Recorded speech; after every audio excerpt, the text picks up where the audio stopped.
Hello everyone, welcome back to our English shadowing practice lesson. In today's video, we are going to practice a short conversation about asking for directions.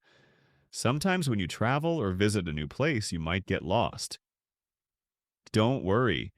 With a few simple English phrases, you can ask someone for help. In this dialogue, Jim is lost and looking for a restaurant. He asks Matt for directions. Listen carefully.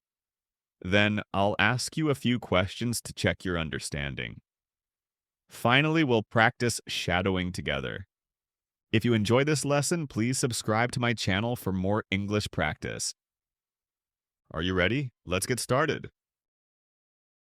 Excuse me, do you know where Luigi's restaurant is? I've never heard of it. What's the address? It's on the corner of 10th Avenue and 7th Street. Oh, it must be right next to the Starbucks. You're pretty close. Go down this street for about 2 blocks and then you'll see it on your left. Thanks for your help. No problem at all. Now it's question time. Listen carefully and answer it out loud. Don't worry if you don't know the answers, just focus on how to ask and answer the questions. You can also simply repeat after me. Where is Jim going? He's going to Luigi's restaurant.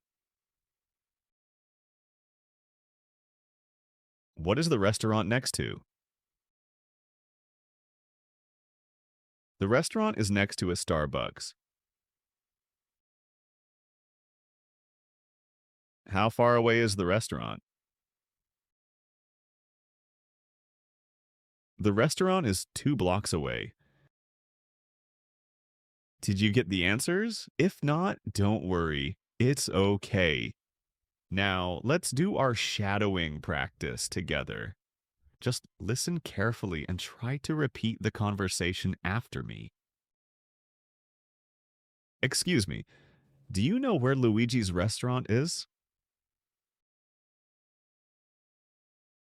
I've never heard of it. What's the address? It's on the corner of 10th Avenue and 7th Street. Oh, it must be right next to the Starbucks. You're pretty close. Go down this street for about 2 blocks and then you'll see it on your left. Thanks for your help. No problem at all. Perfect! You did really well. Keep practicing every day. Thanks for joining me. Bye for now. See you next time.